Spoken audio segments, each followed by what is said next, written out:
Namaste, beautiful friends. It's David Ault. I am tucked away in one of my happy places here at the foothills of the Himalayas in northern India. I am safe with friends who have poured their heart and soul and nourishment to the world in a beautiful homestay that they have created. It is indeed a sanctuary for myself, for my husband, Jay Ram. It's become one of our most endearing and most treasured places to be. This whole area, in fact, has a nickname. It's called Devabhumi, or the land of the gods. There is a palpable sense of something reverent and sacred and holy, again, even in the midst of traditional Indian chaos that you will find anywhere. It is said to be the home of thousands upon thousands of sadhus who live in caves, who do the work in silent, in retreat, unknown to the outside world. It is the origin place of many sadhus and saints who have been pivotal in even documented history, people that have affected my life personally and greatly, like Ram Dass, Guru, origin, right down the hill, just barely 2 kilometers down where the beautiful Kenchidan temple is. So I paint you that picture just to kind of let you know what it's like to be in a place like this. And we all have places like this, I'm sure, that have become so meaningful for us. And I wanted to come here, even though I wasn't quite sure how, before returning back to the United States after our amazing film documentary adventure in both Cambodia and India. My beloved did not have the same luxury because of ties to work back home, and so he maximized what he could and returned, and I stayed. A little guilty about that, but we keep talking that out. And so there were just a few things that I wanted to do. This wasn't about seeing a bunch of things. This was about returning to places of silence and returning to places that have posited themselves in my heart with tenderness. And like many of you, we all seek those places out and treasure those when we have the availability to do so. So, given the fact that I was in India, I thought I will just take all the resources that I have so that I can stay. And so, yesterday, I returned to an ashram in a place called Padampuri. It is a bit of a trek from here. It's a bunch of winding roads, and it goes to a temple that has its origin from an Indian saint called Sambari Baba. Sambari Baba, you most likely are not familiar with, but if you can Google him, the little that you will find of him is that the name Sambari Baba comes from the word Monday, because in his lifetime, which was during the latter part of the 1800s into the beginning of the 1900s, he was known in this region. And there are still people that I meet whose grandparents would flock to see him. He was known to feed the masses on Monday. He would put out what's called a thali, a big traditional flat plate, and it would be covered with food, food that he was not a farmer, food that he would not somehow have access to, but there was food nonetheless. And legend says that people would come from far and wide and they would partake their fill, and the food line level would never go down. Sort of like a modern day 5 loaves and 5 fishes from the story in the Bible with Jesus. There's a couple of pictures of Sambari Baba. And perhaps you've had this experience where you might see a picture of a holy person and something happens inside of you. And that was my experience with Sambari Baba. There are these eyes. And each time I see them, um,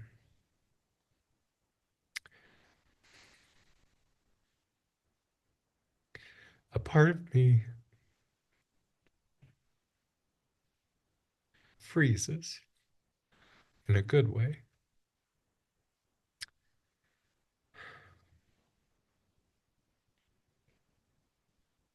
And it reminds me, it centers me in ways that I can't explain. It feels a little foolish, actually, to talk about it in this manner, but um, I think this is a safe space that we have curated for each other.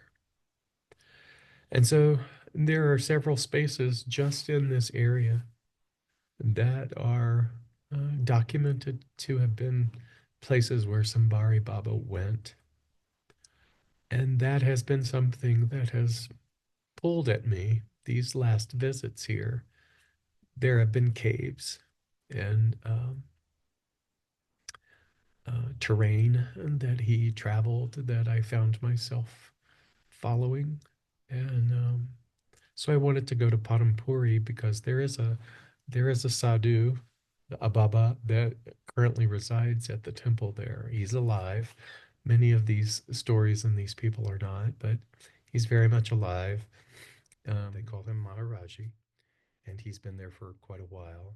And his hearing is failing, but there is a sweet presence about him. On one visit, I had an experience where I was able to rub his feet. And anything about the tradition of rubbing a holy man's feet, um,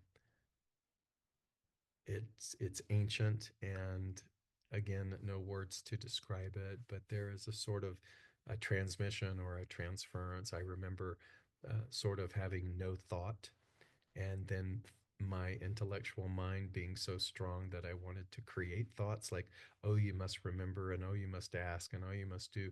And so my intellect would always get in a way of this really precious no thought, no thingness. And I continue to work on that. And I show up with no genuine expectation. I thought, I'm really going to practice not expecting anything, not asking anything, just practicing being here and to witness this intellectual mind of mine that sometimes is hard to turn off and just allow this to be an exercise. And that's exactly what it was. I showed up and I was the only non Indian there. And an attendant or two, I think, recognized me. And I was treated cordially. I wasn't dismissed. And I was invited to sit down on the mat while others were waiting. And then I was ushered back to a back area where they insisted on offering me prasad, which is food, which is a little tricky because the food situation and the sanitation situation and whatnot, and I'm asking, just a little, and I'm not drinking the water, and I'm eating with my hands, and they just kept feeding me, and they kept asking me to wait. And every once in a while, Maharaji would come out of this little box that he was had sort of moved to at the front of the property, right by the gate. There's a window. He can actually see now the comings and goings of all the people coming in and out of the gate. My friend said that who lives here said that he was there last month, and Maharaji, his hand would fly out the window sometimes, and as soon as somebody came into the gate, he would dismiss them, and very direct. And so the fact that I wasn't dismissed and I was sitting um, was was enough of the intention and the exercise that I was looking for. And I will just skip to the end where I waited for 4 hours. And in those 4 hours, I was fed, I was given chai, I was given prasad. And then, lo and behold, after all these people had been dismissed, I was ushered into the little box room area where he sat on his tucket and bed, and it was just he and I. And he doesn't speak English, and he's hard of hearing. And all that we were able to do would be to look in each other's eyes. And it wasn't long, lingering gazes. It was just a very intent, lasered thing. And sometimes he would smile, and sometimes he would not. And then he would go off and he would look back out the window. And what was interesting about this whole thing was number one, while I was waiting, I watched my mind get impatient. I watched my mind worry and become over responsibilitized about my driver and the fact that I wasn't really clear if my driver knew that it could take this long. And I became concerned and I was like, how do I let him know?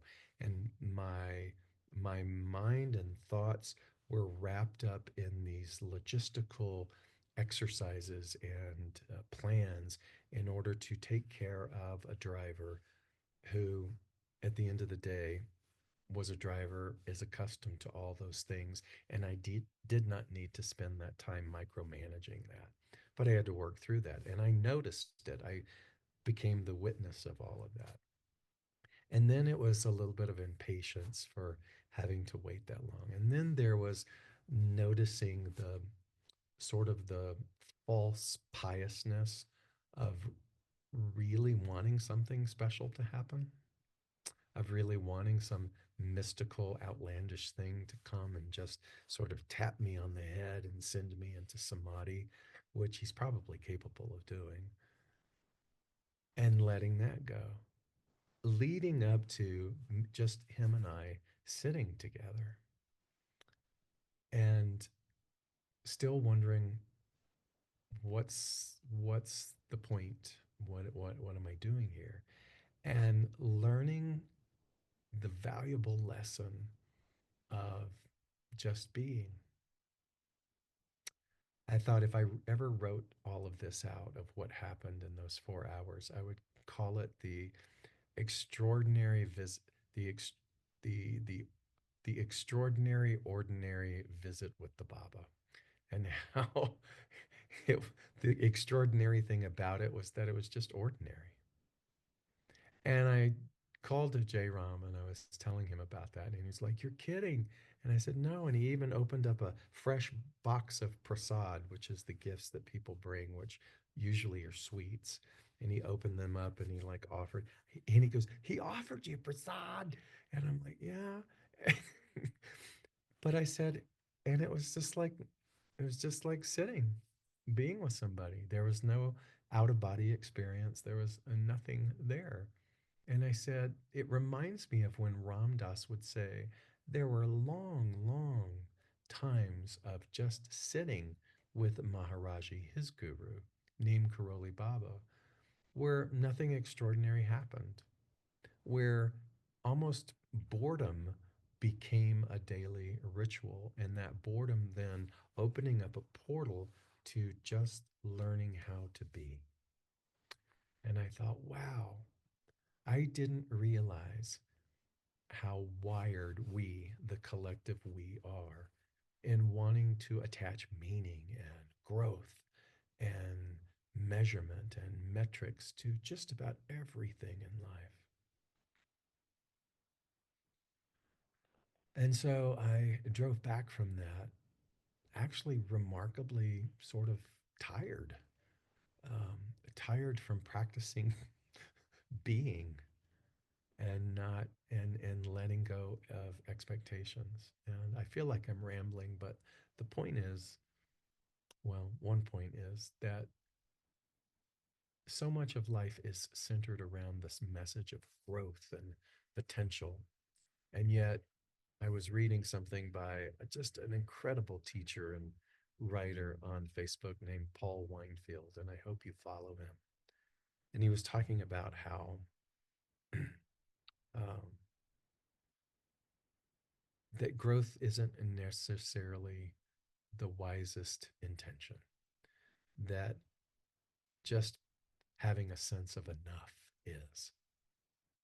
And that really spoke to me. He compared it to um, dancing and clinging and learning organically how you and I are to be less clingy and striving and just practicing in being enough. And he quotes Kabir, the mystical poet, and says, Kabir says, there is a wanting creature inside us all, but that creature doesn't understand that there's actually nowhere to go. And it's up to you and it's up to me to have a sense of enough, to keep our awareness right here in our body, and to keep dancing and sitting and being and relishing in whatever comes our way. And I thought that was so beautiful that there is this creature inside of us all that is wanting, but that creature doesn't understand that there's actually nowhere to go.